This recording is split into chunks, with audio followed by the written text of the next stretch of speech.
All right, it looks like we are ready to get going.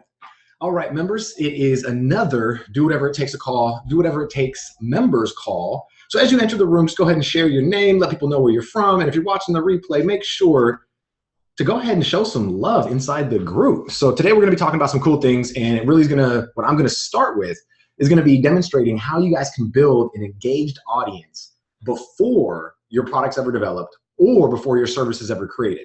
Now, there's some steps to this that I'm going to go through you with in detail, but for the most part, really what we want to do is make sure that our focus is on the end goal, right?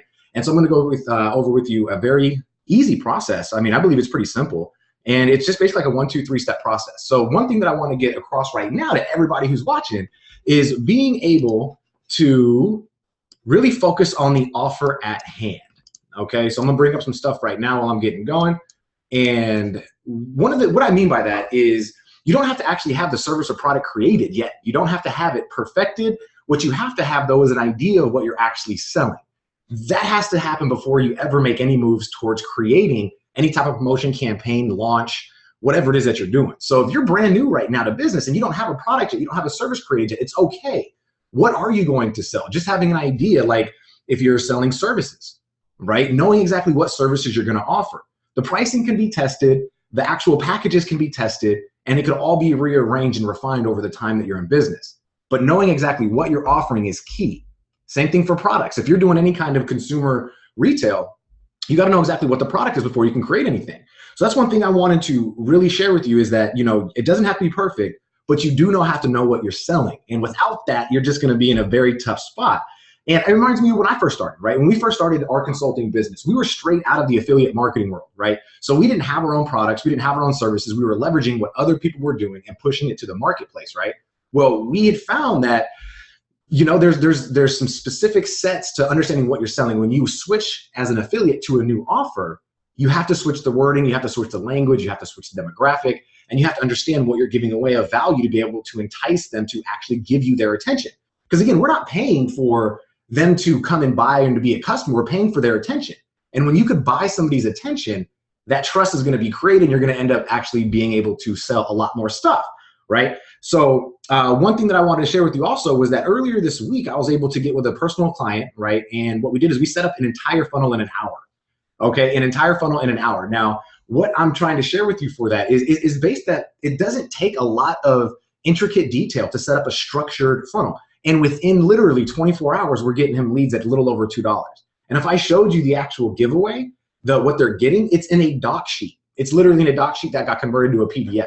So what we did is we created a piece of value in front of what he's actually selling, because if we look at what, let's say our local customers, right, our local clients, what they're actually seeing is when we run a direct sale campaign to their market, they're paying anywhere from $40 to $50 per client, right? And now those clients are worth about $250 up front and about $1,200 to $1,600 in the lifetime value. So it's very good ROI for them to be able to create that. But what happens when we put that piece of value up front?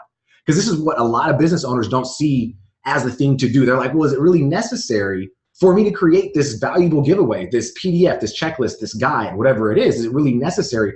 Can't I just get more customers? And the answer to that is yes, you can, but you've got to understand that there's a cost to that. And so if we run through the numbers real quick before I get into the 90-day sales launch campaign, really, it just comes down to understanding that if we're paying, like, as an example, $50 per customer, and let's say that we're getting $2 per lead, and 1 out of those 10 people who are coming in as a lead are actually going through to the next step to either schedule a session, give you their name and number, purchase a product, imagine now you're only paying $20 for that customer instead of $50. And all that took was just creating that piece of value that can get you that lead at a lower cost. Okay, so when you're walking through the process and you're thinking to yourself, well, is it really necessary for me to create that added piece of value? The answer is always going to be yes. That's why we established the VPC method. So whenever you're confused or whenever you're thinking to yourself, is it really valuable? It is. I'm talking about shaving a lot of money off of the cost per acquisition if you just lead with value. Another example is if you're doing webinars. Doing webinars, we have seen so many campaigns from our clients that are that are running straight to the webinars. And when you do that, I mean, we tell our clients all the time that, look, you're gonna be looking at $15, maybe $20 per registrant versus having a lead magnet in place that can demonstrate value, give them results in advance, and then have your upsell, quote unquote, your thank you page be where you're going to invite them into the webinar, right? That will help you get webinar registrants for about, I don't know, I'd probably say about half the price than what you're paying for right now. So whenever you're adding that piece of value, it's going to be very helpful. All right, so we're going to go ahead and get into a few.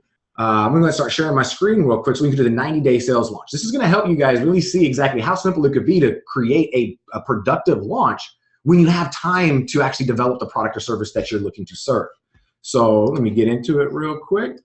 And then once we get through everything here, we'll be able to start bringing out the members. Won't be too long now. We got JL coming out first. My man, we're going to go over some technical stuff about installing pixels and making sure that the tracking is in place. So make sure you guys stick around for that. So if we look at the screen right now, let me go ahead and try and make this a little bit bigger for you guys. Really, this is a very simple process. Okay, if we look at a 90-day window where we have 90 days to launch this bad boy, what we want to do, and this is good for whether you have a product launch coming up or if you just have no momentum, you have no assets, meaning you don't have an email list, you don't have a large following, you don't have a buyer's list, you don't have any of that stuff already, it's totally okay. When you follow this process, you're going to be able to see you build an audience really quick. Now, you do have to have an ad budget, okay? Because again, when I first started out, we did not have an ad budget. We were doing all of our affiliate marketing by hand, right? Social media marketing, going into groups, responding to people, trying to create relationships and doing things like that. And it just took forever. I mean, after what, 2.5 or 3 years in the affiliate marketing world, we had what, maybe a list of like 1,000 people, if that, you know what I mean? Barely even 1,000, things like 800 to 1,000 people. And they were not engaged because it was all make money now or get my product. And then when you switch products, it's hard to do all that stuff, right? So we didn't have an audience when we had first launched our consulting business. We didn't have a large list. We were literally starting from scratch. And so one of the things that we started to implement was understanding how to actually drive traffic to a valuable piece of information that we could then turn into a loyal customer. So if you look off to the left-hand side, we're gonna see, well, let's break down the budget first. Let's imagine that you got a $500 per month budget, and all it is numbers at this point. If you've got a $100 per month budget, the percentages still add up. If you got $1,000 per month or $10,000 per month, the numbers still add up. So one thing that you got to understand is, what is your budget, right? What's your offer? What's your budget? What's your goals? Reverse engineer all that to make sure that what you're expecting is actually realistic. Because a lot of times we end up thinking that we're going to get leads for like 50 cents or $1 because we see these, these phantoms that are online talking about how they're doing just that. But they don't mention how much money they put into actually tweaking the offer, tweaking and refining the giveaway, tweaking and refining the audience, the ad copy. All that stuff comes into play, and people don't share that with you. They just don't. I've been around for long enough to know that what they do is they share that end result. They go, look, let me share what just happened, because it's true, they did get those leads for that price, but how much did it cost to actually get you there, right? We want to basically alleviate those costs by creating something that you see in front of you right now. So if we look through, say, a $500 per month ad budget, just for sake of example, the first 30 days that you're doing this, you're going to want to have like 75% of your ad budget straight to building an audience. Okay, and just to reiterate, this process is not necessary if you already have a large following, if you already have a large list, or you've been in business for a while. This is going to be a breakdown for folks who have none of that, but are looking to go ahead and generate some sales by the time that their product or service is created, developed, and ready for full launch. So if you look onto the left, we created this for a client of ours, and 75% of your first month's budget is going to go straight to building an audience. Now, you might be wondering, what am I going to actually create for these people so I could build that audience? It's a great question. Week 1, you want to go ahead and send all that traffic. Your entire 25% of your budget is going to go to one video. And it's not going to be a sales video, okay? What we like to do is cover 4 major elements within any piece of content that we deliver, which is going to be the EDIE formula: educate, demonstrate, inform, or entertain. So what we got to do is figure out what kind of content does your market want that could give them one of those 4 aspects. And if you could even do 2 out of those 4 or 3 out of those 4, then you're going to be rocking and rolling, right? If you can entertain and demonstrate at the same time, you're going to be in a lot better position, okay? So you got to figure out ways to make it fun. You got to be able to figure out ways and get creative with this, right? Look at what other people are doing and how can I make it better? That's always a question that I ask myself. Just because somebody else is running an advertisement, don't copy them, because a lot of the times they're not getting good results, right? Like 9 out of 10 marketers are putting up failing campaigns. And the reason why is because they're not following specific steps and they're trying to sound like everybody else. So if you create video number 1, no sales pitch, nothing. It's literally, I mean, you can have a soft call to action at the end of the video, like, hey, if you like what you saw, then, go here, go to my website, maybe do something like that. but we do not want it to be all about buy my stuff. Here's how it's valuable. Here's why it'll work for you. And here's what I want you to do now. None of that stuff's going to happen in this video. So after week 1, imagine being able to have that $125 ran strictly to that video. Video number 2 now, okay, is only going to be served to people who watch, depending on how long the video is, either 10 seconds of the video or 25%. So if you've got like a 30-second video just sharing a quick tip on how to, then you might want to actually retarget the people who are watching 25% of it. If you've got like a 3-minute or 4-minute video, then you probably just want to retarget the folks that have watched at least 10 seconds of that. And what we want to do then is send those folks the opportunity to watch video number 2. We let that run for a full week, okay? That full week now is going to eat up that 125. We go into week number 3. Now, week number 3 is going to be where it's only going to be served to the people who had watched video number 1 and video number 2. This is where the retargeting comes in. This is why it's important that you guys stick around for when JL comes out, because we're going to be walking you through exactly how to set this up so you could properly track these people and properly deploy the right videos at the right time to the right audience. And then within those audiences that you've now created, we now have separate segments of folks that we can then deliver a sales pitch to or a sales ad to, or maybe even a lead generation ad. Just depends on what angle you want to come from as far as the costs are concerned, like how I mentioned earlier in this call. So when we look at video number 3, again, all these videos, 1 to 2 minutes, 2 to 3 minutes, you really don't want to go over 5 minutes. Typically, the videos that we're looking for are just very quick tips, very quick lifestyle videos, something that is going to be of value to your market, depending on what industry you're in. Now what happens is after we get done with creating that audience, imagine if we are able to get, let's say you're able to get like 3 cents, per view, right? Or something like that. And you got 125 people that are doing that. It's actually probably going to be less than that. We usually see about 1 penny or 2 penny per view. So if you're doing it a penny per view and you got $125 there, then you also got shares. You've got all different kinds of invisible ROI type of things going on if you make it a good video. And so what's going to happen is you're going to end up getting a few thousand people that are going to watch that video. Could be like 5,000 people that watch that video, that first one, or view it. If you can get 5,000 people to view it on that, and it could be more, it could be less, I'm just using that as a rough example, then imagine what happens with video number 2. Now, those people out of that 5,000, we probably imagine that about 3,000, 2,500 to 3,000 of them have watched at least 10 seconds of your video. So then video number 2 gets rolled out to those folks. So now by the time you get done with video number 3, you're going to have an audience of about 1,500 to 3,000 people that have given you their time over the past 3 weeks. Now you can chunk this down and you can get video 1 done in 3 days, right? Run it for 3 days, retarget that audience for another 3 days, retarget that audience for another 3 days, and you could turn this into like say a 30-day promotion all together between everything that I'm going to share with you. So it doesn't have to go on for a full week, but what we see is that typically with a budget of 500, if you're going to invest 500, let's span it out throughout the whole month to make sure that your entire budget gets used up throughout the month. That's why we want to break it down this way.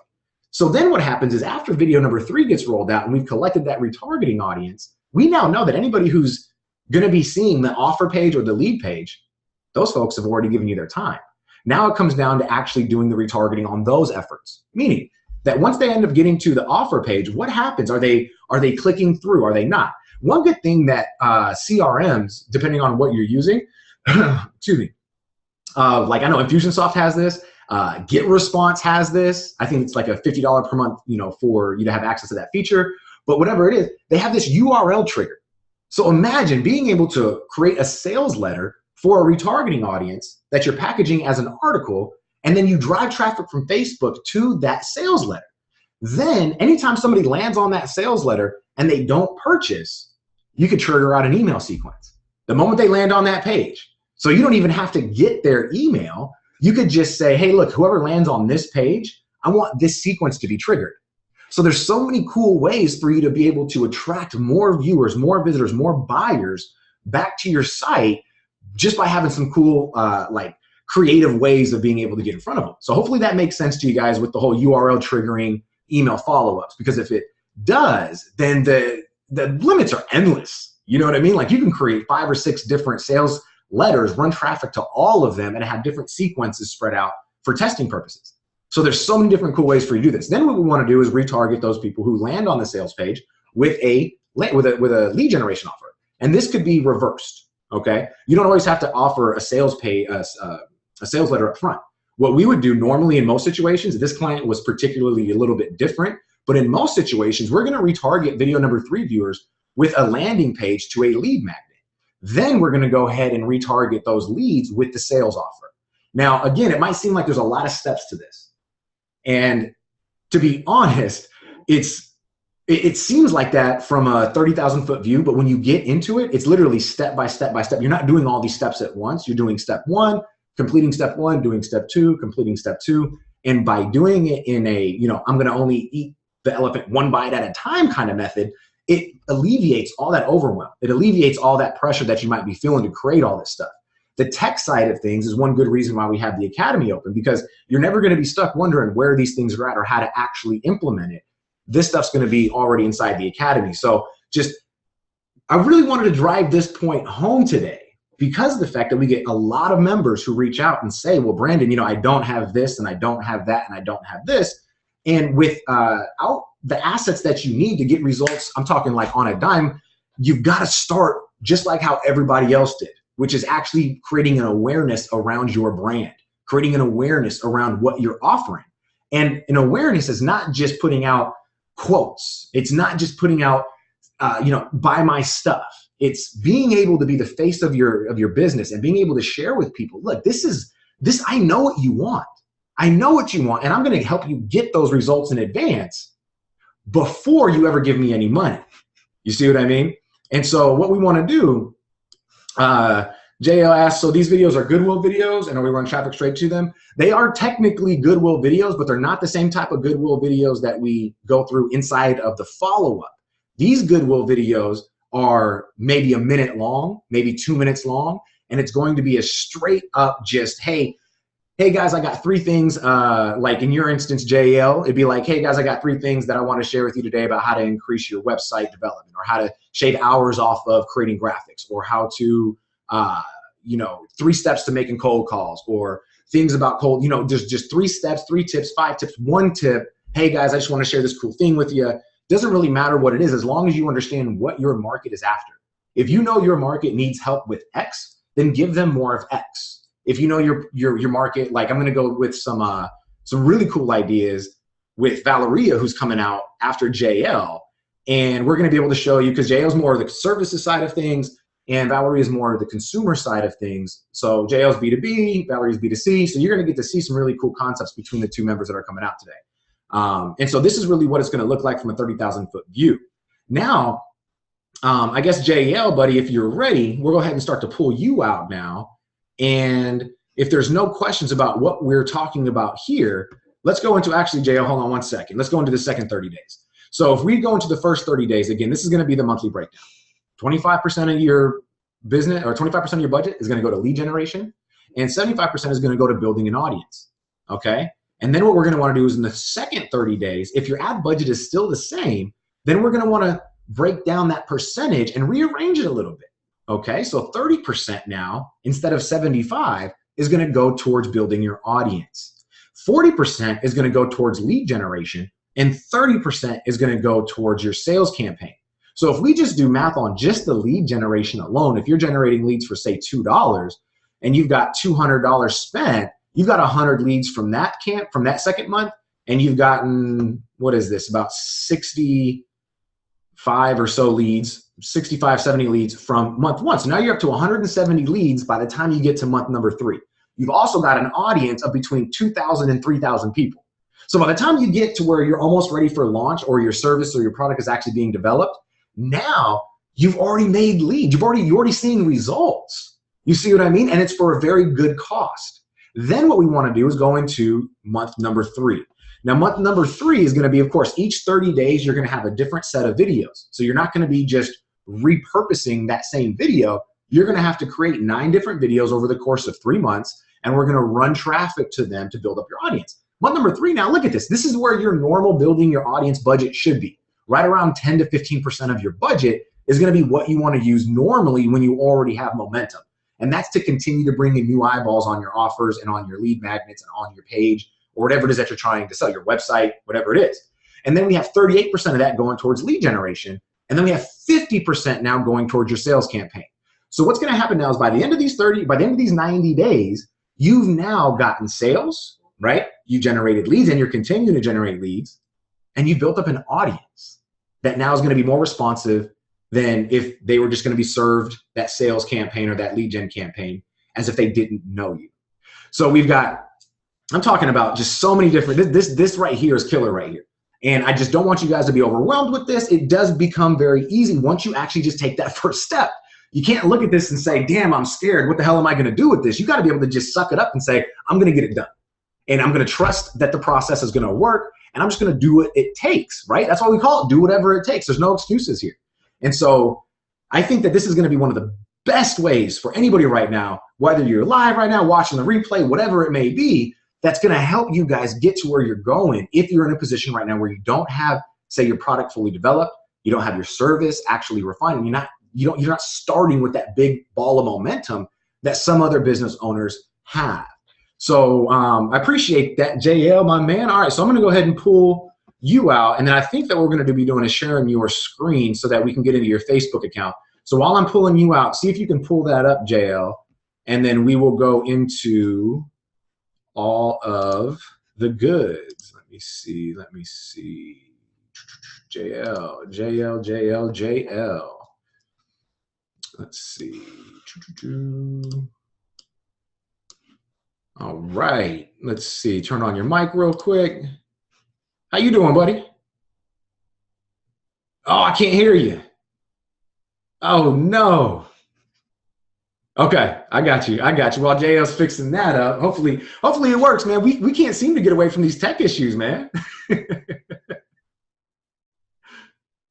Sometimes it's just, syncing up the speaker. Let's see. So if anybody's got any questions about what I just covered while JL's getting his mic ready, let's go ahead and answer or ask inside the comments. Let's see. All right.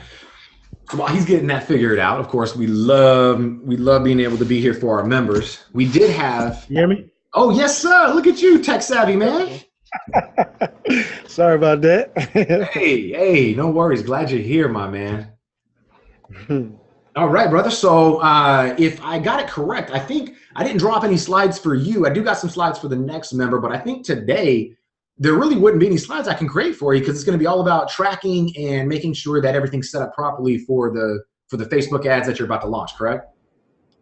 Right. Okay. Do you got your Facebook up? Yep. Let me Yeah, make sure there ain't no credit card information or something you don't want people to see. And go ahead and share your screen whenever you get that going.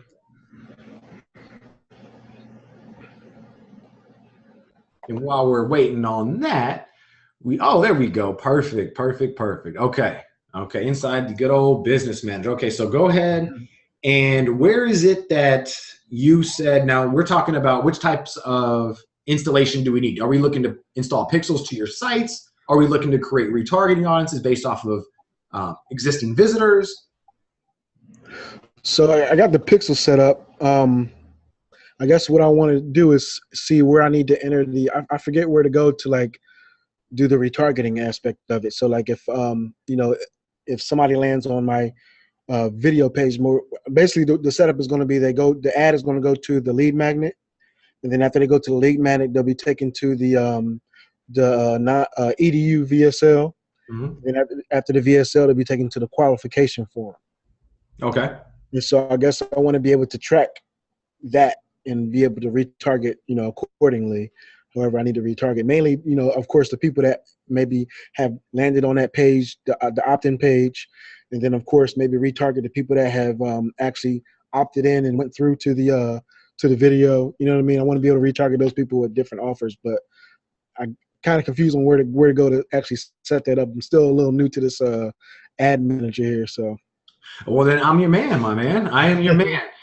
So let me ask you real quick, where are you hosting your video sales letter? Is it in YouTube, Wistia, Vimeo? What are you hosting your video on? Right now the video is being hosted on Amazon S3. Amazon S3. Okay, and do they give you, the only reason why I ask is they give you I've never been inside of the S3 back office. Do they give you the data that shows when people are falling off the video? I don't know. I'm not sure about that. I'm not sure about that at all, to be honest with you. Okay. I wasn't sure if Facebook provided that or not. So Facebook doesn't have that type of insight? They do if you're running that sales page with the EDU VSL as an actual ad. Okay. So like if you put that VSL inside of and made that the ad creative. Okay. And then they could go ahead and show you, but it's not going to be as precise as you would want it. So they only have it broken down into 3 seconds, 10 seconds, and then they have it broken down into 25, 50, 75, and 90%.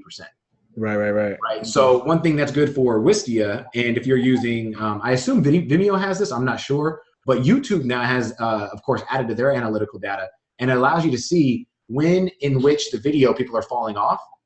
So if you see that, okay, well, I'm not making any dang sale. Oh, what? You guys, yeah, what?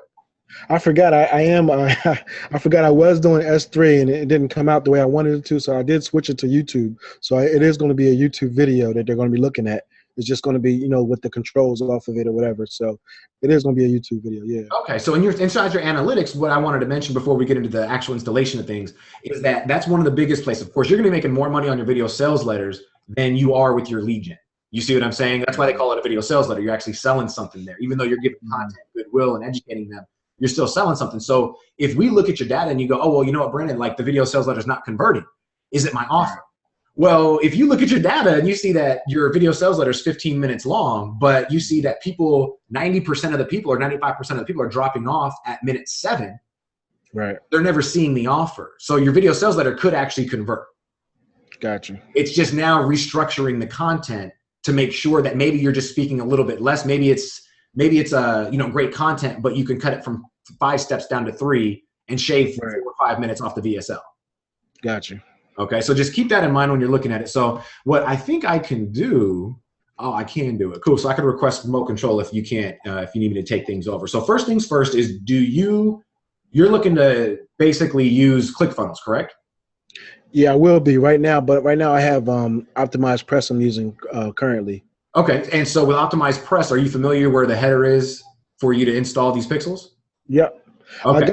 I think I got the pixel installed. It's through WordPress, but I had a plugin where it said headers and footers, and I put the pixel inside the header, but I didn't know where else. I know you were saying something about the event actions and stuff like that, and I don't have that part installed. I don't think I do anyway. I just put it in one place, so. No worries. You want to be able to make sure that the base pixel. So go ahead and bring up. Let me see. Your back office looks a little different. Go to Facebook pixels. The drop down window. Oh, you're there. Here you go to pixels. Yeah. Yep.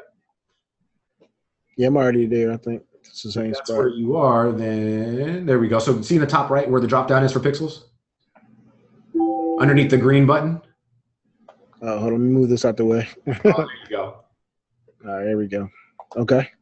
Okay. Oh, that's not it. We're looking for, where's your base pixel at?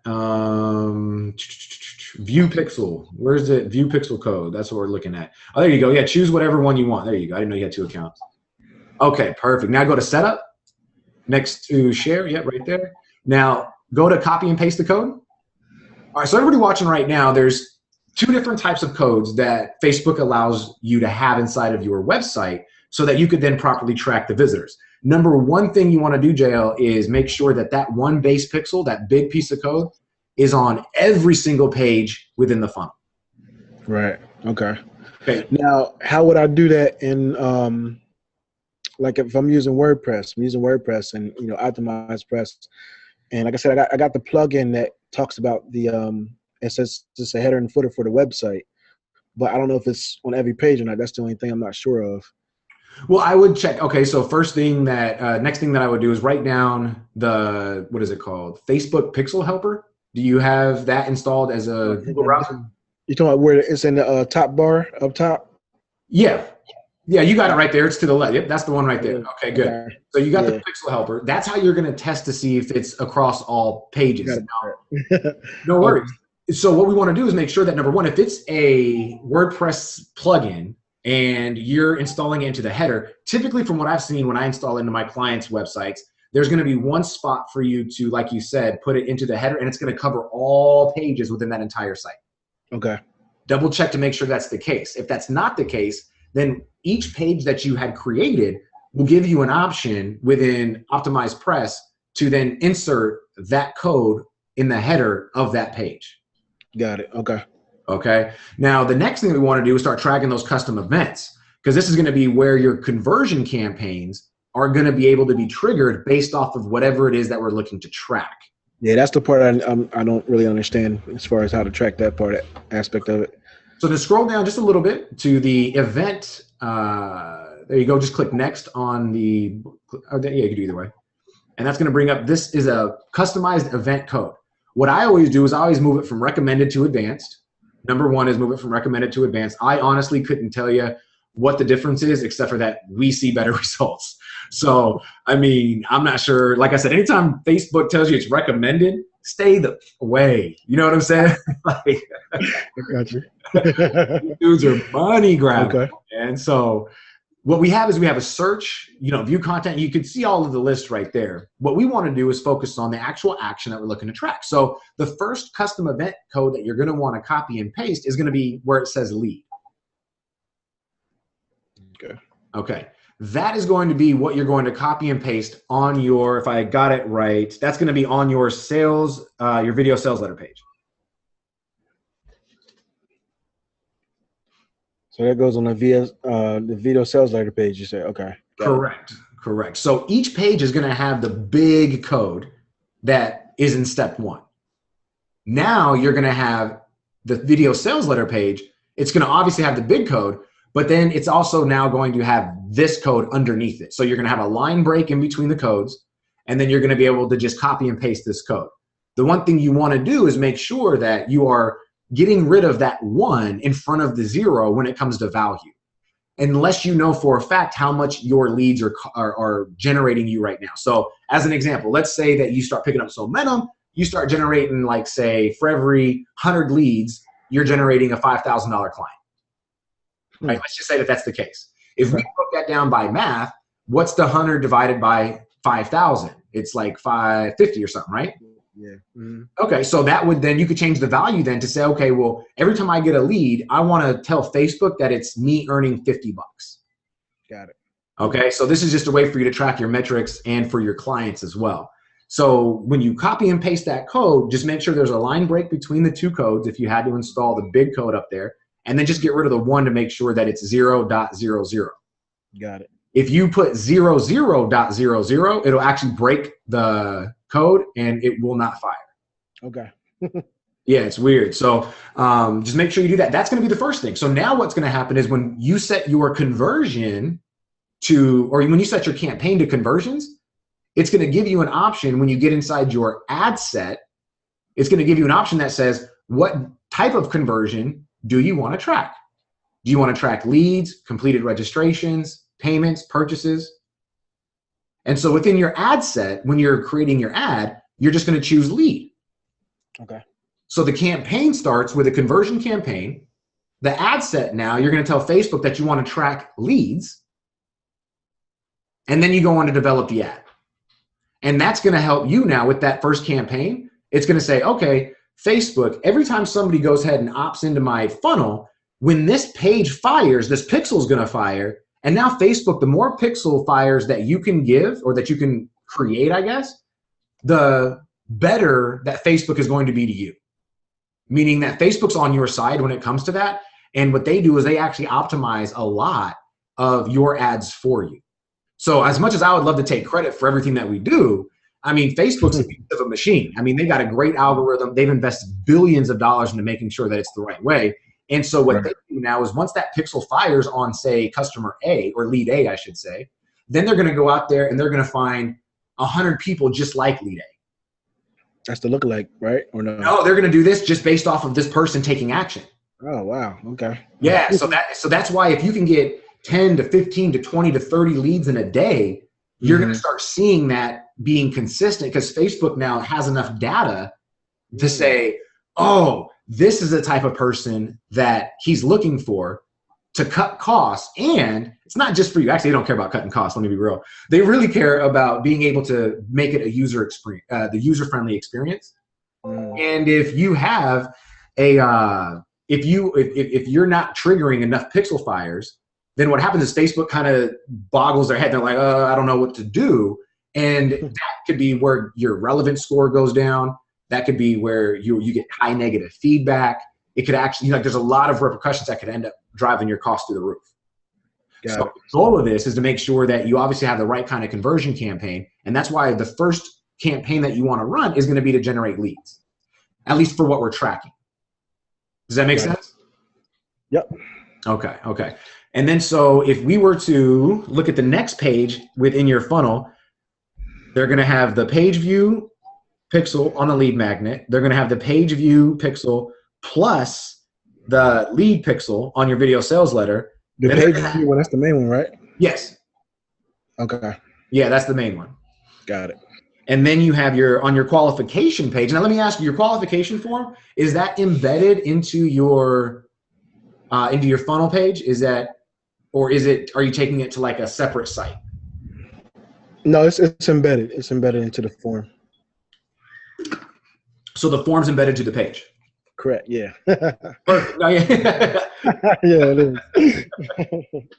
So if that's the case, then that's awesome, because now what happens is you can actually have the people who get to that page, they would get initiate checkout. Initiate checkout. Because they don't have a they don't have like a filled out like form page or something like that. You know what I mean? Okay. So this is what I would just label as initiate checkout. That little piece of code now is going to go underneath the page view code on your qualification page. Got it. Initiate checkout. Okay. Boom.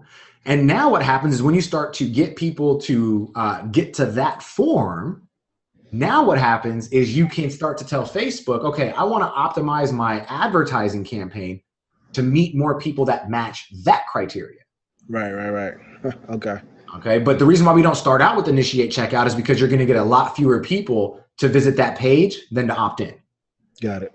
Okay. So we want to give Facebook as much data as we can. So then what happens is after the qualification form, I assume that they get taken to like is it a calendar, you say? Yeah, the calendar. Yep. Okay. Now on that calendar, is that embedded into anything, or can you add a pixel to that page? Yeah, the calendar is embedded into the funnel.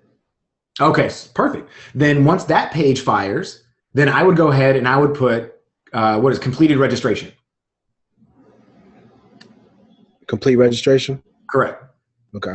And now this is where you would put some value, because I mean, you might not know right out the gate because you haven't had too many clients that have signed on. But what I would do is I would say, okay, well, if I'm going to be converting at say even 50%, and let's say that your base price starts at $2,000 a month, you can very well easily, I mean, of course you want to make sure it's true, but you can easily put the value of anybody who fires that page, you can put the value at $1,000.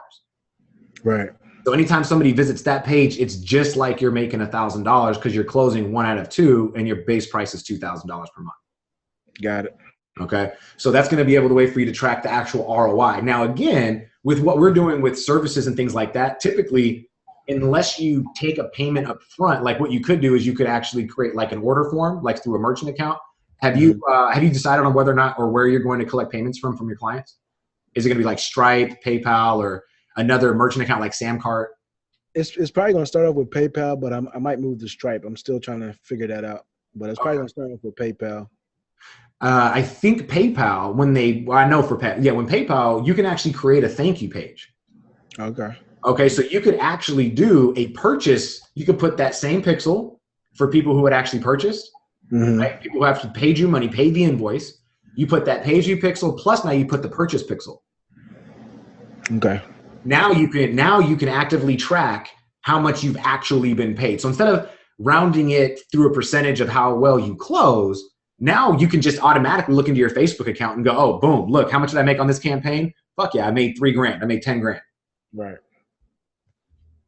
Thank you page. Yeah, so the purchase pixel is going to go on the thank you page after they make a payment. The completed registration pixel is going to go on the page in which they're setting their calendar, or they're choosing the time on the calendar. Got it. Okay. Okay. So I think, let me see. So if you don't have everything else, I think that's pretty much. Do you have any questions about anything else, my man? Nah, that was it. That was exactly what I needed. So. Oh, dude, I love it. I love it. You gonna get going on this right now? I mean, pretty soon to be able to. When do you plan? Let me ask you this. When do you plan on launching these ads? I plan on doing it this weekend. Ooh. I want to see what it was all about. So I just want to I wanted to get all the tracking set up first because I didn't want to waste any like insight. You know what I mean? I want to get it going. So. Absolutely. Yeah. And then just make sure that you test it with the Google browser tool, the Facebook Pixel Helper, to make sure that it's set up properly. And then you're going to be set up, my man. Yeah, that's awesome. That's exciting, man. Yeah, no, yeah. Is this the first time running ads?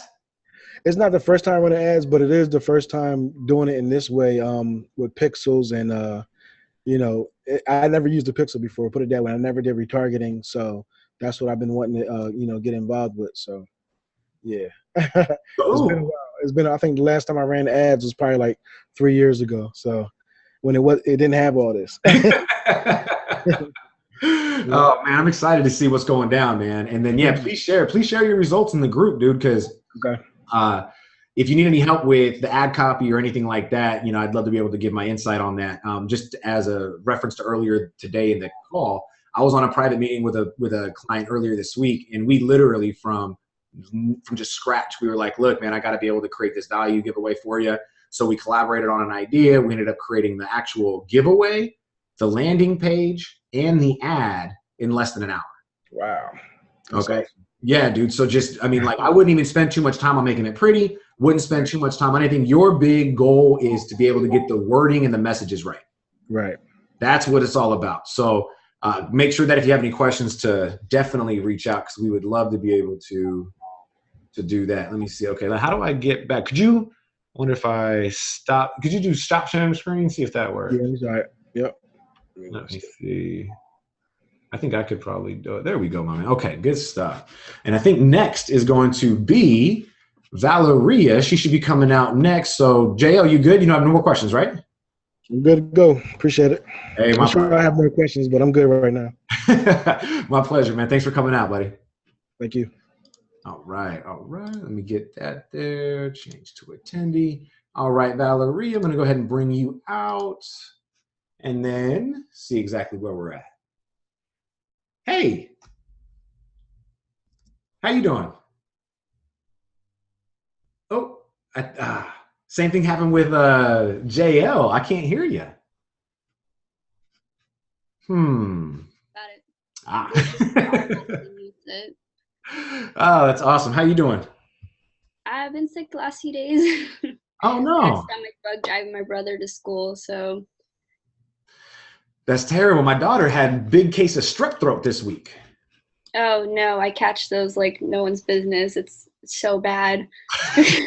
Luckily, we're virtual, right? Yeah. Oh, that's too funny. Oh, awesome. Well, then what I want to do is introduce you a little bit, and everybody watching, whether it's live on the replay, this is Valeria. She is out in Florida, right? Mm-hmm. And you're looking to launch your own product. And from what I understand, the product launch date actually got pushed back about 3 to 4 months because of development. Yeah, so it means I'm not launching it until about 6 to 7 months. Oh my goodness. Yeah, this is why when you and I were talking about it, and I was like, kind of like, I have like at least 2 or 3 months where I can't really do much except for create content. So like, I mean, it's honestly, it's something where, and it's understandable because most people, when it takes to do through product development, it usually takes 8 to 16 months to achieve. That's because you can run into so many problems. And so the first one I'm running into is the manufacturers and stuff. I'm most likely not going to be able to get somebody in the United States, probably not even in North America. And it's probably going to have to come from like China or some other country in Asia. Mm-hmm. So that process itself, it takes about 1 month just to find at least 3 like good manufacturers. Then it takes another month to get a third party inspector to do the inspecting for it. And then it takes another month to get samples made and then shipped to me. It takes about 3 weeks. So it got pushed back quite a bit. Yeah, and I have a client right now who sells these Lotus trolley bags, and he just had to hop on a flight to freaking. He did to the Vietnam and then to Japan or China, one of those two. And because manufacturing problems, they ended up shipping him his shipment, and there was like out of 3,000 units, 600 were actually up to par. So right, yeah. I mean, that's $30,000 he's out. You know what I mean? So, I mean, like, I totally understand it. I am totally, yeah, I misunderstood you. When we started talking, I thought it was 3 months and we've already been working together for 2 No, like when you and I were talking, I was going to start pre-selling at the end of August. Gotcha. I have to push that back 3 months. Well, that might be good though. I mean, if we're thinking about like hindsight, right? And actually looking at the beautiful part of what we're doing is it's right around Christmas now. Yeah, that's kind of what I was thinking is that it's good because I'll have more time to come up with funding and money and to come up with content. Like so far in my, like in a file that I have 30 pieces of content of like recipes and stuff that I have made with a photographer that's finished the photos for me. So, if I've done that in like the last 3 weeks, if I have all that extra time, I'll have tons of content to go through. That way, when I am setting up the funnels, like going through the advertisements, I can just focus on that. And I'd already have all the content made. Okay. Well, I think I'm going to share with you some cool things. And if not, then I apologize for wasting your time. But I think we're going to be able to cover some really cool stuff. So I'm going to go ahead and start sharing my screen, let everybody know exactly what we're going to be covering. Because again, we want to make sure that everyone's going to learn from obviously other people's just where they're at with their business. If this is correct, this is just what you sent over to me in the form. We're really looking to your target market is going to be about 21 to 28-year-olds that love home barware and unique wedding gifts. And I like the way you say that, actually, the purveyors of unique barware. That's classy. That's classy. Did you come up with that yourself? Did you come up with that yourself? Yeah, I did actually on the fly because I needed to like send like a tagline or something for my logo designer because they wanted to implement that with the logo. And I was like, purveyors of unique barware, there you go, all done. Well, that was pretty awesome. Because I mean, when I read that, even my wife, she was like, man, that sounds fancy. You know what I mean? Like, that's what we're looking for. It's gonna be high-end stuff. Like I remember, yeah. I remember and so if the goal here right here is to actually successfully launch the new product, there's a couple of things that we're gonna need. Now, of course, I think you're aware of most of these, if not all of them, but I just want to bring them up for everybody who's watching. Now, are you working on a website? Because we discussed that before. You said you had some coding skills. Actually, half of it got launched today. Well, I had a website, but I needed it redone to fit what I was going to do. And so I did that for the last 3 months. And so today, half of it was launched. Tomorrow, the rest is launched. So you can't go on my website anymore for today. It's like, you'll be like, not found. And you're just like, oh, no. And that's awesome. So you're ahead of schedule on that then, or actually you're probably right on schedule because of what you had thought the launch date was going to be. Actually about a week and a half behind schedule on the website. My project manager ended up going on some sort of vacation, and like the guy who was supposed to replace him was not as responsive as him. So he ended up being like, well, I'm sorry, like I thought he would take care of it, but he didn't. Like, gotta love the good help in this world. Yeah, good news is that that's up and running. So based on what you are seeing for your business, are you going to be leveraging all sales funnels, all lead gen campaigns, everything you're doing through your website? Yeah, actually, when I started using this program, one of the things I wanted to do is because I'm using WordPress and I'm most familiar with it. And I also like the idea that you can go within my website without having to go through like different, pages made separately on the universe. I made it a priority that they created ways for me to create landing pages and funnels and stuff like that. And the guy who was my project manager also was a marketer before, and he was very familiar with that. So he put those programs into my site when they gave it to me. Score. Yeah. That's awesome. Okay, cool. Then you already know exactly where it needs to go and how things are going to be developed. That's awesome. You got your website going. Of course, have you decided on whether or not you're going to be doing drop shipping or?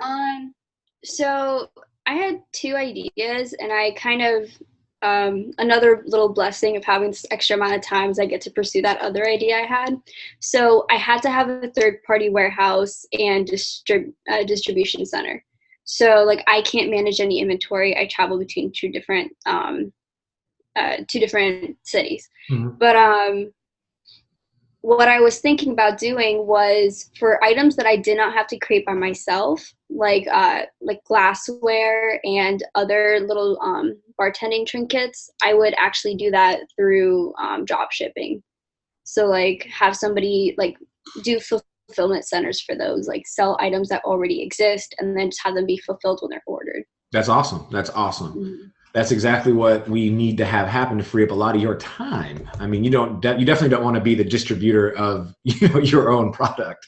It's no, especially like with the time being pushed back and what I have to do to like get everything back on track. I'm actually back $6,000 for it. So the whole dropship thing may be the only way to get funding without having to take out loans or look into grants and stuff like that. Okay. So. Okay. And then again, having the merchant account, which of course you're going to come through when you decide on how you're going to actually distribute your product. Yeah, I already have Stripe actually being used for that. They're just, I kind of picked them because they're more modern than PayPal is right now. And I've actually, a lot of places that I've gone shopping, like, and I try to keep track whenever I go shopping, like what I'm using. Stripe tends to be the most trustworthy with people within my age group. Yeah, I mean, I agree. I think Stripe's a great platform. We obviously leverage Stripe. We also have, of course, PayPal. We have our Infusionsoft account. So we take payments through multiple merchants. But Stripe has never failed us with anything. You know what I mean? They've been pretty solid. It's really easy to maneuver through and create the products that you need to do it. And then it also, like for us, it integrates with ClickFunnels. So whenever we have clients that come on that don't have a website development team, then of course it just makes it easier for them to have a process that's all in one like house. You know what I mean? And then your CRM, have you thought about where you're going to, or do you already have an account with, whether it be, Get Response, Active Campaign, Infusionsoft, something to actually collect and have the leads being incubated? I think I need to wait for my website to be fully launched before I can figure out like what's going to be working with it. Well, I'm sure that they all work. They all integrate. It's just about just taking the embedded form that you're going to use and then just having that embedded form transfer from your site to the CRM. Yeah, see, that's what I kind of need to wait on because it is like a WordPress driven website. So I know there's like different, better or more compatible with certain websites and certain structures, I guess.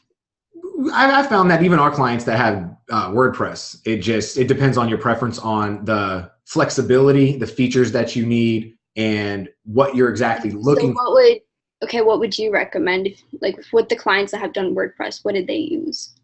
Well, they use Get Response, Active Campaign, or Infusionsoft. My number one go-to is always Infusionsoft. I've just been using it for years, and that's just I think it's just the best machine out there. But again, that's a little bit more costly than the other softwares. Infusionsoft runs between like $250 and like $350 a month. Let me bring it up real quick. Yeah, Infusionsoft is my go-to, and they have a lot of WordPress capabilities as well. So they make it very easy for you to transfer information. They have like URL triggers. They have all these things to where.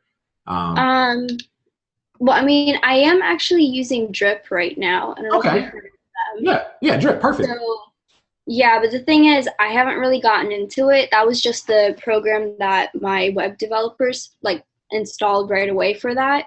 So I don't really know like what it's capable of yet. Haven't really looked into it because I was waiting for my website to be launched so I could sit down and do it myself. Yeah, Drip's definitely better than like Constant Contact, and Constant Contact can be used inside of WordPress sites as well. But Constant Contact, that one. I looked up pricing for that like a little while ago, and that was really difficult for like. It was so limited for the. They don't have anything. Yeah, stay away from Contact. No, I don't understand why it's considered a lead. And have you started or created a Facebook page for your business? I have a Facebook and an Instagram, and I post stuff on there at least every other week. Mostly just to like get things rolling and to test stuff out, but not every week yet because I want to have a lot more of that content made, and then when I start pre-selling, do a lot more content posting then. Yeah, I mean, I think that, for me, a Facebook business page is only as good as your ad budget. And if you're not marketing currently, then again, Facebook only shows your posts. Even if you've got 1,000 people who like your page, Facebook only shows that business post to about 5% of your likes, 5% of your followers on your business page. So it mathematically and just like energy wise, it does not make sense to input all that energy into something that's only going to be served to 20, 30 people a day. You know what I mean? So what I always share my clients that, look, when you actually get the ad account, make sure that what you're posting is obviously purposeful, knowing that what you're putting out there is going to be valued and it's going to give somebody in the marketplace an idea, an inspiration, a result, whatever it may be. And then you start to run your ad dollars to that, even if it's at $1 per day. Each post that you put up, if you boost that post as a page post engagement post, you're going to be able to get, a lot more people to see and engage with your content. Okay. So that's definitely one thing. Okay. So now here's some things that we can talk about. Don't know if this is too small for us or not, but what we have, maybe make it a little bigger. There we go, a little bit. Okay, so if we look at what to do first thing that we want to do, if you're talking about actually launching in, I know it's about 7 months from now is what you're telling me. So again, maybe it's in 2 months from now, typically about 90 days out. That's why when you had told me it was 3 months out, I figured it was perfect timing. You see what I'm saying? Because if you, no, it wasn't. That's why, like, when you were telling me, like, I was telling you, like, maybe I did this a little too early in the sense that, like, I have a few months where I just really can't do much but create something, like create extra content that has nothing to do with like my business goal. So well, I think that all the content has to lead with the goal. That's where, a lot of business owners, restaurants, gym owners, product, like I said, even the gentleman that we have right now is a client who's, selling 30 to 40 units a day on Amazon as for his Lotus trolley bag, which is for basically when you go to the grocery store, for you to put this little bag, these 4 bags into your grocery store and you separate everything and all that stuff. And it's still all about content. It's about educating your market on why they need it, because there's 3 different types of buyers awareness, right? You have people who don't know they have a problem, people who do know they have a problem, and people who know they have a problem and they're actively searching for it. All the content that we're creating right now that I'm going to share with you is going to be developed for all 3 of those audiences. And if you're not focused on all 3 of those audiences, then you're shrinking the demographic that you can actually reach just by the message that you use. Okay. And so if we look at just some examples, I know that, you were talking about recipe lists and the competitors and all that stuff. The recipe list, it's not about competing with everybody else. It's just about being able to create something that's going to be of value to your marketplace. And anybody who's interested in drink recipes is most likely interested in creating their own drinks, which is what your product helps with. Am I right? Mm-hmm. Right, so that's one idea. And again, with Bar Rescue, I don't know if you watch Bar Rescue or not, but they always cut through with at least one new recipe each and every show. And their whole goal isn't about teaching people how to make drinks, but they understand that there's value in sharing that content with their viewers. So it's just another way for me to kind of solidify that this is something that will work.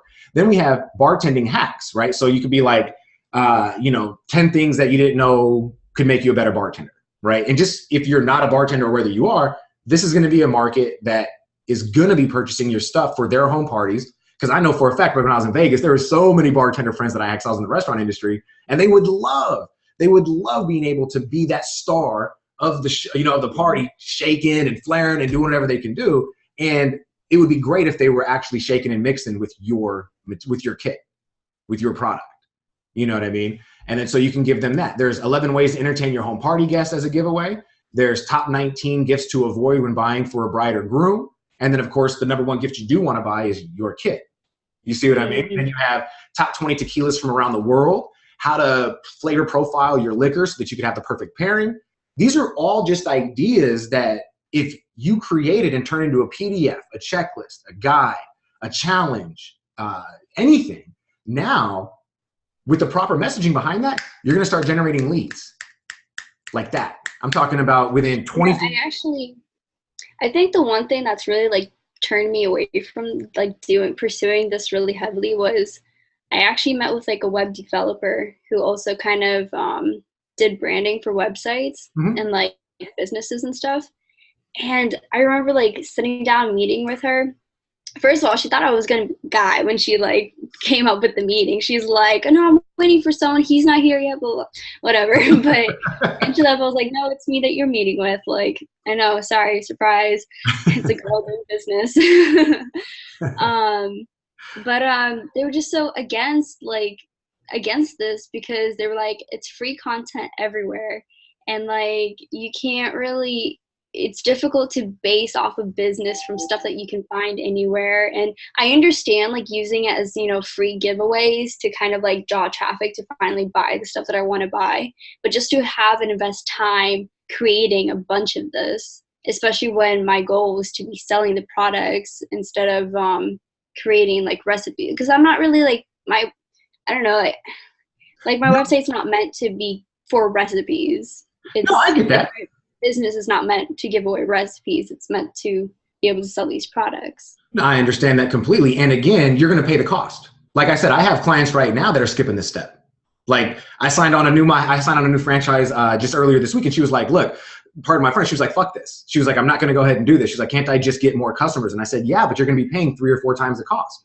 And the reason is because let's say that you're putting up an advertising campaign right now. And let's say that you're driving sales to say, let's say that for each $25 that you invest into advertising, you generate 1 sale. Well, okay. You see, I think like the difficult part for me is if I'm trying to show off drinks, and so like I'm not just gonna write, you know, a recipe list. Like I obviously want to have a picture for it. And I looked at a lot of the pictures that you told me, like where to get like free ones online. And I even when I worked with a photographer to create 30 pictures just for 30 recipes. I mean, 1 bottle of liquor ends up being $20 to $25, or if I even get the small ones, you know, I'm buying multiples of those. And so why do you have to make it though? Huh? Why to create the photos. And I even like tried, you know, testing out, see like, can I substitute water and like, will it still give you the same? It doesn't look the same way. Well, what about just not doing it perfect and leaving the photos out? I could try to do that, but honestly, like I'm also trying to think like if I was the person to do it, I would completely ignore the entire website. Like that's what I would do. That's what I've done. There's so many like websites already like that where all they do is have a recipe listed, no pictures or no comments on it, and I'm just like, nope. Like, and I'm not. This is the giveaway. They're not even going to see this on the website. This is the actual giveaway. Maybe there's a disconnect in what we're actually talking about because the website is going to be 3 parts. It's going to be landing page, sales page, order page. That's it. They're not going to get the giveaway. The thing that you're creating is going to get emailed to them. And we only see that about 40 to 50% of those people that actually give us their name and email are going to actually go back to download it. So not even 100% of the people are coming back. Even though we tell you, hey, I would like this recipe. Hey, I would like to understand these, you know, the top 20 tequilas. I would love to know how to match my flavor profiles. I would love all that. Even though I give you my name and my information in exchange for that content, we're only getting about 40% of those. The thing that you want to do is test the concept. You want to build up an audience of people who, you know, that if I'm looking on how to, you know, let's say bartending hacks or how to use my flavor profiles, I'm somebody within your market. I'm somebody who is very well and very easily can be a buyer for you. And so instead of paying Facebook $25 for 1 customer, you'd be paying, let's say that you had $1 per lead and you were getting, say, you know, let's say 1 out of 10 people, say a 10% conversion rate to purchase. You're now paying $10 per buyer versus 25. And that's all from just adding that piece of value up front. So like I said, so like none of this stuff I would feature on my website, like only on like Facebook and Instagram and emails. It would be hidden pages on your website. You can create a hidden page on your website and turn that hidden page into a funnel. You don't have to have all those pages live. Okay. Yeah, so what I'm sharing with you is make your page your page, brand it for Valeria, make it you. But also what I do like about you using WordPress is that by sending traffic to these hidden pages, it's going to help you become more relevant in the eyes of Google because people are now going to that site and they're staying on that site. And even better, what they're doing is they're coming through your site. So they're saying, okay, I'm going to opt in. Now they're going deeper into your site. I'm not sure if you're familiar with a lot of SEO, but you want them to stay on the page as long as possible, and then you want them to go deep into your site. And when you get them to do that, Facebook's going to go, oh, this person is relevant for this topic and for these keywords. Let me move her up in rank, right? And that's what's going to happen. Yeah. You're not going to have these pages visible on your site. I mean, we have our website. If you go to our website right now, you're not going to find an actual giveaway. But that's why we run everything through ClickFunnels. Yeah, I don't know why, but like for me, the idea, what I was getting from you was like that I'd have on my site where I'd have all this content that I'd be posting content on my website. No. Like live, so that people could come to my website to see it. But you mean like keep it hidden and they only can get to that content through an ad. Exactly. Okay. Exactly. That is different. Yeah, I'm sorry if I didn't make that clear enough. No, this has like your website is going to be you. This stuff right here is just a way for you to be able to generate leads, build an audience, and then convert those people and then point them, guess what? Back to your website. You see what I mean? That's really what we want to do. We want to be able to say, okay, look, you know, and I know that not a lot of people are going to be Googling. What's the name of your website? Consider Paradise. I love it. Okay, so you and I both know right out the gate, you're not going to get people that are going to Google Consider Paradise. You're not going to get people that are going to Google, selling or homemade bar kits or home bar kits or entertaining at home with a bar, make my own drinks, mixology, and things like that. Like they're not going to be just doing that and finding your site right out, because you're gonna have to develop the content on your website. You have to get the SEO. You have to get it crawled. You have to be able to have all of the business listings. You got to have all these things that are going to be able to provide the search user with that content, right? Having these valuable giveaways, it's like I said, you don't have to have them, but just be prepared to pay the cost. We've seen dramatic decreases in our cost per acquisition when you add that piece of value up front. And then what we would do is we would create, so list number one would be maybe one of these or all of these different lead magnets, right? Of course, I wouldn't suggest to make them all at once. I would just suggest to make like these bar hacks. Oh, and to touch on the part of your web developer or whatever that lady was, the fact that you can go and Google these things is absolutely true. But I will guarantee you, we do this so much with so many businesses and with ourselves, people are lazy. People are absolutely lazy. The odds of them actually going through and seeing an ad from you talking about, here's 12 bartending hacks you can implement today to increase tips and make better drinks, right? There's no 0% chance that you're going to get more than 1% of those people to now go and say, oh, that's interesting to me. Let me go and see if I can find some free information on that. All they want is, did you package it for me? Did you do the research? You're going to give it to me for free? And all I got to do is give you my name, my email. I'm in. You're saving these people a lot of time by giving them a packaged piece of content. So the lady that you were speaking to, she's trying to cut corners. And I would say this to her if she was right in the room with you. And she's making you pay a lot more per customer than necessary. Yeah, right? I literally left that meeting okay, this isn't gonna work, bye. I literally said that word by word.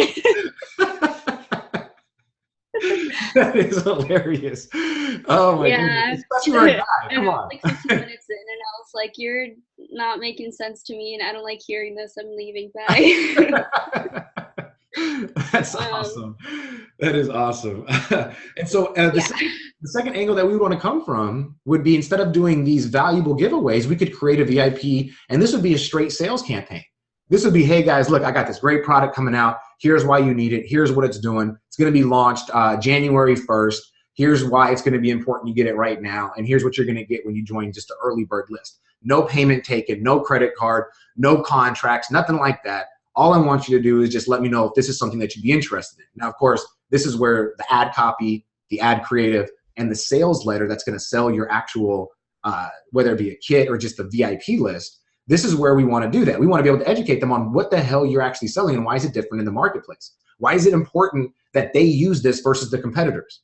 And this is where inside the academy, we give you the skill sets and the breakdown of how to create these sales letters.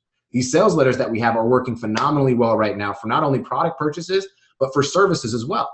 And as an example, there's a gentleman that we follow that he does probably about 5 to 10 mil a month. And what he does, he was actually created a book. The book sold for $5. He created, I'm talking about over $4,000 worth of bonuses, like real life bonuses that you got when you purchased his book. Okay. And that came all through a sales letter, a $5 book. And the reason why is because he understands that the whole point is to get people into your funnel. And if you can create a self-liquidating offer to offset those costs, and you could be at break-even point before you even launch, you're looking at $1 million business there, Valeria. Like, I'm not joking about that. It's literally, can we get you to break even so that you don't have to pay for your traffic, and then build out the list of buyers and offset those costs so that you could scale? And now you're up to a point to where you're getting 30, 40, 50, 100 units sold a day. You see what I mean? And that's really, I assume, what the goal is, right? You want to sell the hell out of these things. Mm-hmm. Right? So if you were to create a VIP and an early bird list, and you could offer something just for signing up, you could say, hey, look, you know what? By signing up, I'm going to give you 2 for 1, right? I'm going to give you 50% off. You know what? I'm going to add in a free shot glass. You could give, what I liked was my wife. She was like, what about free engravings? You know what I mean? What if you gave them an engraved set? That comes with its own set of logistics. I have looked into it. Have you? You need a whole separate manufacturer to do that. Oh my goodness. Okay, well, it's a cool idea. I have looked into this. That's awesome. I wanted to have like my company engraved on the bottom of it. And it's like, and then my product developer's like, we're going to have to look at a whole new set of manufacturers just with that requirement. So you were like, I'll do without. That's good though, because now I think they're still considering it, and they're like hoping that whatever that they're finding still has it in there, but they're like, we have to readjust and do this and that.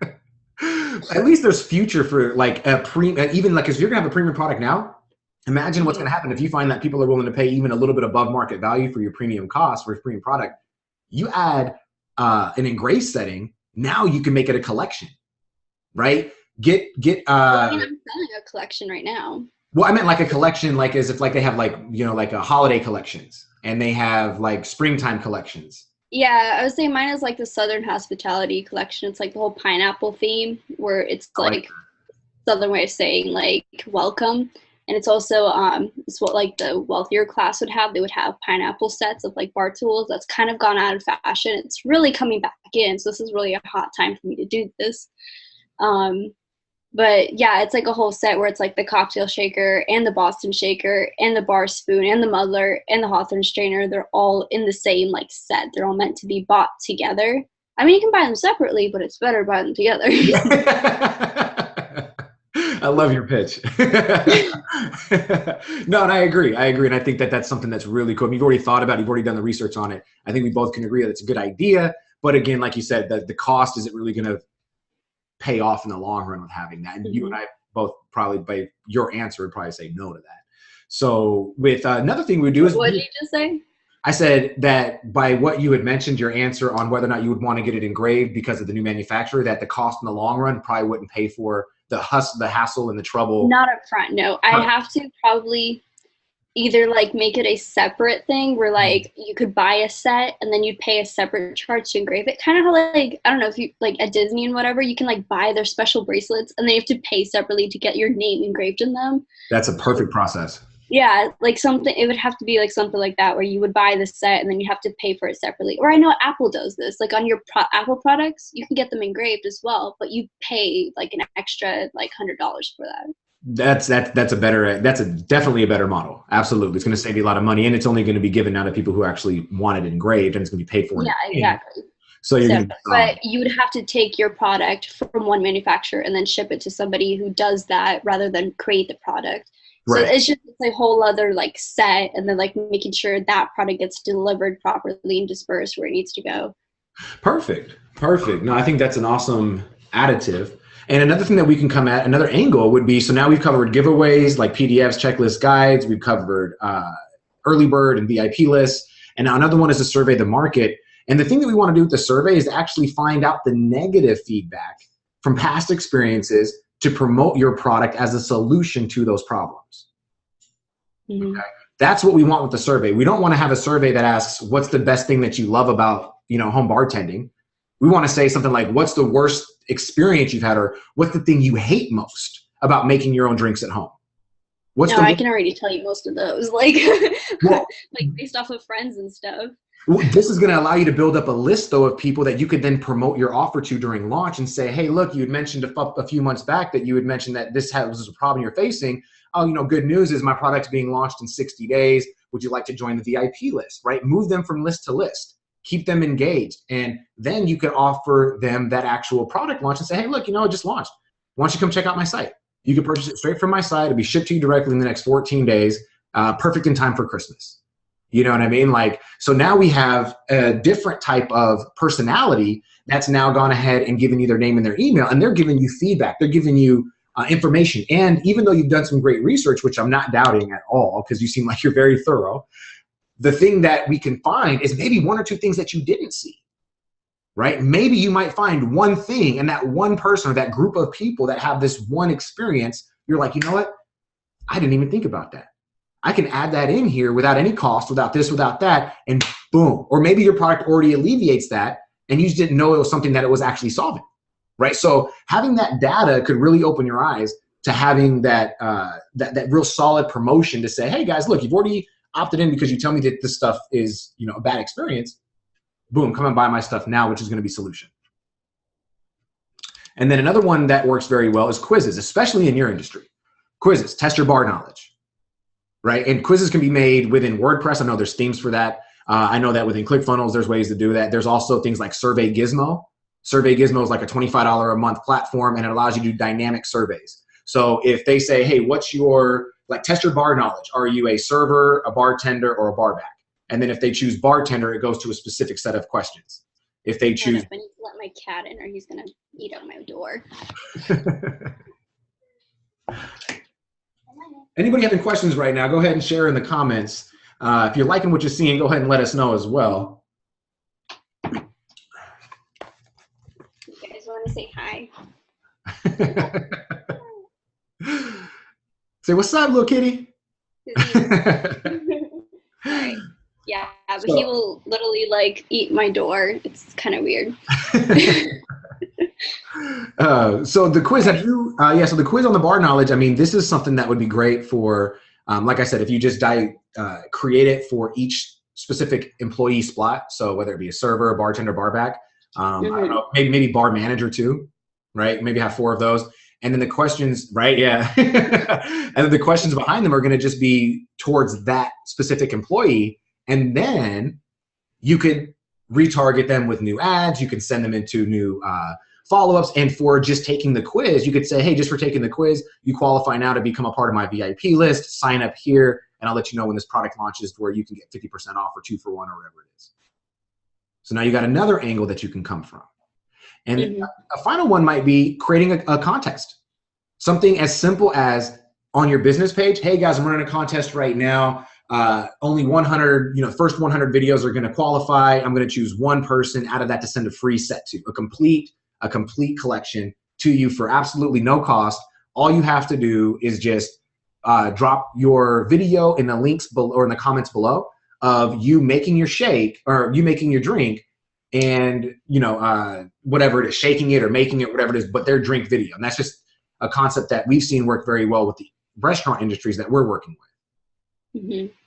And that's going to help virality. People are going to share that. People are going to be engaged with that. And you're going to now have 100 people that have basically, for a fact, they're making their own drinks from home.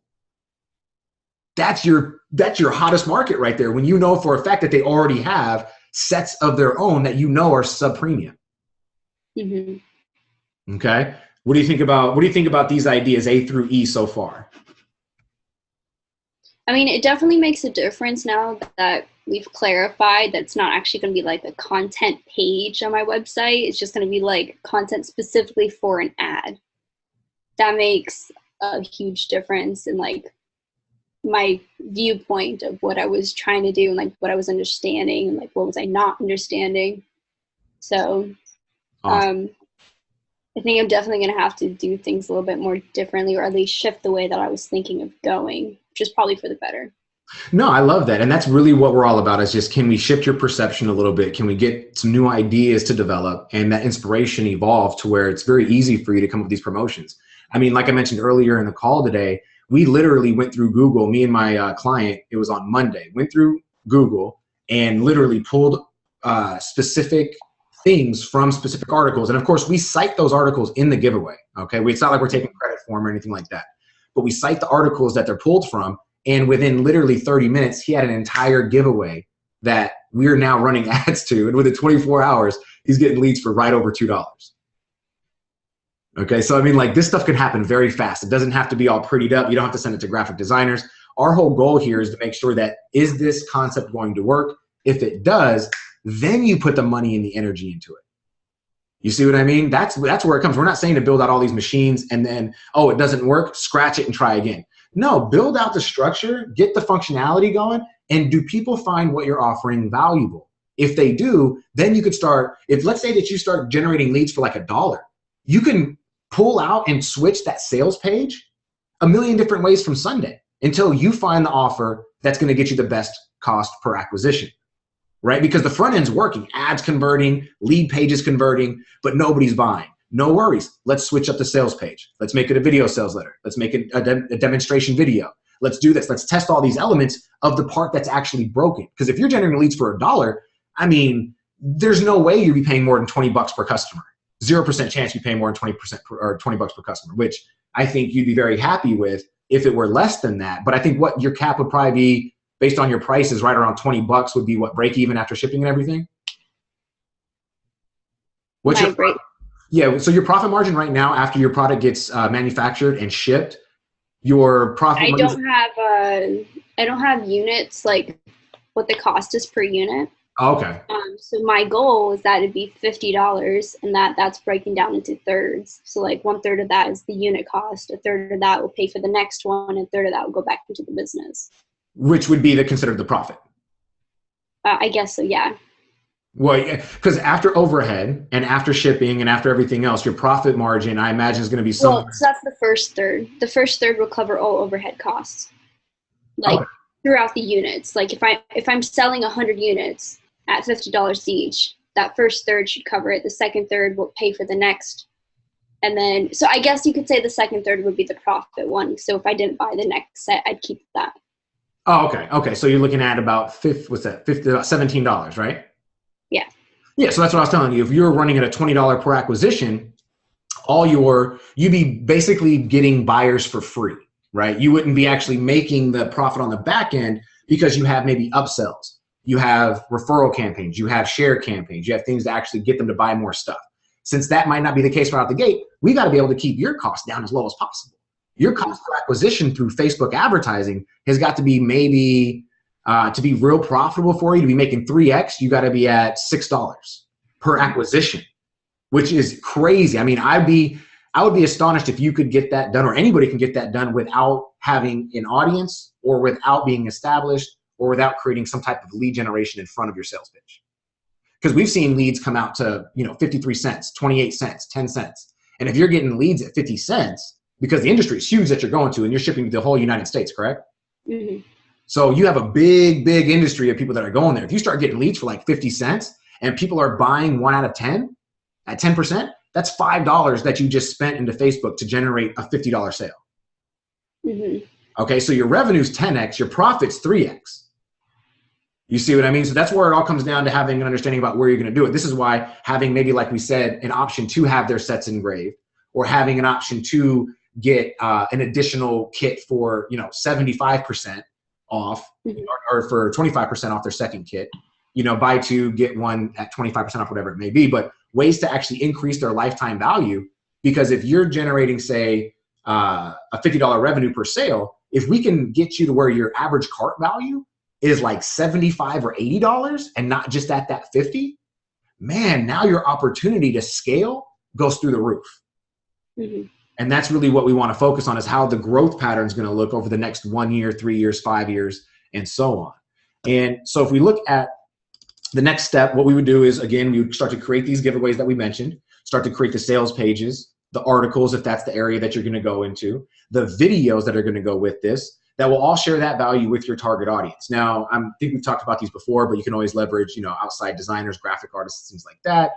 But this is going to be, if we were going to go step by step, would be step one, really write down all the entertaining ways that you can create value for your market. These are the top, 1, 2, 3, 4, 5. These are the top 5 ways. I think there's more than that in here because we have all these.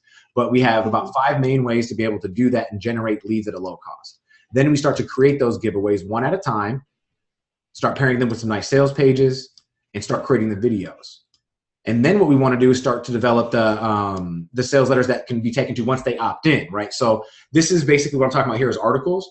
It's just basically restated in another way. What we see happen is a lot of our business owners, they are like, you know what, screw writing. Like, I do not want to write any content. I don't want to do any of that. And so that's one thing that we offer as a service for our clients, is to create the sales letters for them. Now, typically, if you're going to pay for a sales letter, you're going to be paying thousands of dollars for just one sales letter. Okay, if you're going to be going to somebody who actually knows how to write copy. So to save costs on that, that's why the Academy is very valuable for those who are going to be doing the work themselves. It takes you through some psychology, some structure points, and how to actually create these. These could be doubled as blogs, meaning articles, whatever it is. But inside of your website, you would have a sales letter that's going to have all the things that a normal sales letter would have, except for that we're going to add some value. So it could be like you turning the 11 ways to, or top 19 ways to avoid, top 19 gifts to avoid. You can create a sales letter for that. And it would be like, big, bold headline that called to, don't you hate when you spend, $300 on a gift and then it gets traded out for, white elephant for Christmas that year? You know what I mean? Like, and you're going to get a bunch of people who are like, damn, you know what? I just bought a $500 wedding gift and they tried to give it away. You're right. I hate that. Well, here's 19 ways to avoid, 19 gifts to avoid when you're buying gifts for a bride and groom. That could be done on an actual sales letter within your website with the call to action to be, hey, buy my stuff. Right? So you've educated them on their pain point, their problem, which is buying, wasting money on gifts that get, traded at the end of the year anyway. Then you also been able to agitate that by understanding the pain that like you're basically stabbing a knife into that problem. You're twisting it up a little bit. And then you're providing them solutions saying, hey, look, win every time and buy my stuff. Right? Win every time. Everybody loves bartending. Everybody loves this. Everybody, and go into actually pitching your or your product now.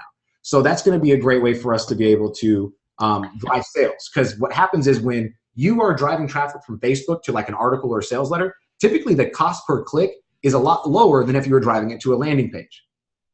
It's just the way it is. People are like, oh, this article, cool. There's no commitment, right? They don't believe there's a commitment. When people see, oh, opt in on the next page, they're like, do I really want to give them my name and my email? You know what I mean? Like they still go through that like objection inside their head. But when it's an article and you package it as an article that's really a sales letter, now on Facebook, they're like, oh, well, okay, I'm going to get some value. I know what this topic's about. I'm just going to click to see the page. Number one, that click's going to bring them to your website. So now you could retarget them. Number two, you're going to get about 25% of those people to read the entire sales letter. And of those 25% of people, you're going to get about 50% of them to actually click through. That's how crazy it is. It comes to where the numbers come to about 10% click-throughs on the sales letters by all combined traffic. And if you can get 1 out of 10 people, we average between 8 and 15. That's why I say 10. But if you were to do it at 10% as well, you'd be able to see 1 out of 10 people actually purchasing. Now, if you're getting clicks for a dime, or if you're getting clicks for 50 cents, you're in the same position that you were if you can generate leads at that price. Now, 1 out of 10, you're looking at maybe $10, $6 to $10 per customer that now you get to sit back on autopilot and go, okay, ad 1's performing, getting me buyers at $6, ad 2's performing, getting me buyers at $12. What can I do to add 2 to bring down the cost, or do I want to just get rid of it? Mm-hmm. Okay. Does that make sense? Yeah. Okay. And then finally, what we would do is we would architect and create the follow-up. Now, again, I understand that we're a little bit further out for this because of the fact that the website needs to be created and building everything within the website. So after that all gets done, this is going to be where your home is. I mean, this is going to be, you want to have the CRM that's going to be of your choice, whether it's Drip or whatever you want to use. And then you want to be able to track the leads by using the behaviorally dynamic processes. We see this work extremely well for, dead lists, old lists, new lists. Doesn't really matter where it is. They definitely work. And so the final thing would be to create the ads inside the Facebook. And then run the traffic to your marketing funnels. So this is how you're going to be able to get the leads. And if you set up the pre-sale campaign where you're actually taking money, like let's say that your launch date, your product's going to be developed like say January 1st, I would start about 2 months in advance selling stuff. I would say, hey guys, look, purchase now and you're going to get X discount, or purchase now, you're going to get X bonus, give you an extra shot glass, give you whatever it is. And now the goal of this is to actually create a break-even funnel before you even launch. Because if you could do that, I promise you, Valerie. Yeah, we talked about that before too, and kind of setting that up. You're going to be in a great spot for that. And then the final thing would be just and I think you're doing the packages already. And maybe, like we said, if you were to, the whole thing that we want to do with marketing is understand what itch we're scratching. When somebody goes and says, okay, I want to purchase your kit, your bartending, your home bartending kit. What's the next logical step? A lot of people are like, well, okay, well, I want some cool drinks to make. I want to know how to do this. Okay, well, look, I can actually package this for you, and I'll give you the entire kit, plus the recipes, plus a liquor guide, which is like, you know, how to identify the right pairings, what liquor goes with which drink and stuff like that. I'll give you all that. And that's just a combined price of, now you have a cart value of, say you had an extra $10 for those. Mm-hmm. Right. So for an extra $9.99, I'll give you recipes, my top 15 recipes and a liquor guide. You're going to get probably 25 to 35% of the people that are going to take you up on what we call an order bump. That's an order bump. That could be actually on the form itself. When they give you their name or they give you their credit card information, you can create a little spot within, your web designers would have to do it, but I know within ClickFunnels it's rather simple. And the order form or SAM card, whatever you're using, but you could create an order bump where it says, click here if you'd like to add the recipe guide or the recipe list and the liquor guide for $9.99 your order. Click of a button. They end up now doing that. We ran a campaign like this similar to a restaurant of ours in town. And what happened is we were seeing about 35% of the people that were clicking that damn button. It was bringing him an extra $35 in revenue every single time somebody clicked that button. And he wouldn't have, I think it was an extra like $2,000 or something that he made in just 2 weeks because that button was there. Mm-hmm. So, I mean, having stuff like this set up to where you don't want to have to discount the kit. But if you were to say, hey, look, you know what, I'll give it to you for, you know, I'll give it to you just not with the recipe and not with the liquor guide, and you can get it for, you know, $49.99. I'll send you a promo code for 5% off. You know what I mean? Now it's like, oh, well, you're taking things away that don't affect the cost of your actual kit. Actually, talking about like doing that order up, I remember, now that I'm thinking about it, it sounds like a cool idea. But I remember for like Christmas, I was trying to find like posters of like different sorts of I have a ton of posters in my room in case you can't see. On the other wall, it's just covered. But I have I was trying to find one that was like a cocktail based one. They were all sold out, which was crazy. But I totally forgot about it. Now I'm totally remembering it. But I think that's something that I could do that honestly. Like I would buy that more than like getting a liquor guide because I don't know, but like that's also not difficult to do. I mean, I've had to create posters way back when I was in high school, and that's something that I could print cheaply, make actually myself, and sell in addition to being it like an upsell. That's not that gave me a good idea. Yeah, these are just ideas to help you get more outside of that comfort zone to say, okay, well, you know what, that's right, because that's what that little feeling that you just had right there. That's why I'm in business. That's exactly why I'm in business, is being able to share that and say, look, this is not set in stone. We do not have any testing dollars behind this, Valerie. Like, don't think that we've done this and, oh, you do this, it's going to work. Just set in stone. We're just sharing some stuff that I believe would work based off our experience. You know what I mean? And I think that you're onto something, because imagine now how many things you can add that you can create or have created that aren't a part of the kit itself. Mm-hmm. The question you always want to ask yourself is, what's the next itch that I'm going to scratch? If somebody has an itch for creating home drinks and being more entertaining or better home drinks, you have the solution to that with your product. But now what happens is after they get your product, now they're thinking, oh, hold on, what's the next thought that your customer has in their head after they get your product in their hands? That's what you want to sell them next. Mm-hmm. Okay. And that's where surveys come in, and that's where being able to, you know, just reach out to people who are involved with that, or who already have these things at home, and say, hey, look, you know what, when you first got that mailed to you and it shipped to you, what was the first thing you thought about after you opened up the box? Mm-hmm. And I bet you a lot of people are going to say, well, I want to know exactly what drinks to make first. And then the next thing is going to be, I'm not sure. That's why we came up with like a liquor guide. I mean, that's just literally out of thin air. You know what I mean? So did all this kind of, I mean, it sounds like it helped a little bit, but all this help you, you know? Yeah, it did. I mean, especially that first thing, because I was just like, I don't really understand like what I was building the content for. I was like, that's not where I want my website to be. Like, it's not where I wanted my company to go to. But now that we clear that up, I totally get where we're going now. And I'm so glad that you came on today. Absolutely. I would have killed myself. Yeah, I was just like, I don't know, like I felt like the thing that was holding me back was like that whole confusion where it's like, it's not where I want to be. Like, I mean, I don't even know why I would be doing that if that's not the goal. But then it's like, it's not actually there. It's just hidden. It's off to the side. It's only through the ads. It makes sense now. That's going to work a lot better. I agree. Better about that. I 100% agree. Oh, that's awesome. Oh my goodness. Okay, cool. Well, do you have any questions about anything? I do, but I'd rather talk to them through the chat if that's okay. Yeah. Send me those questions and let me know anything that you need help with, and we will make sure to get it to where you are absolutely clear. And again, my apologies for not being clear enough. That's all on me for not sharing the difference between the site and hidden pages and things like that. So I take full responsibility for that. I cleared off now. Yeah. Well, awesome. Then. And I'll type out in a bit. Okay, that sounds like a plan. Then I will go ahead and wrap this up right now. And everybody who has attended, I want to say thank you for showing up today. Again, we're not doing, I think, 90 minutes? 90 minutes, wrapping it up. Man, it's got to be a short day today. So we appreciate you for coming out. And make sure you come to the next members meeting. That's going to be the first Wednesday of September. So we appreciate everybody, whether you're here live, watching the replay. Any questions that you have from what you saw today, feel free to reach out to us. We are here for you members.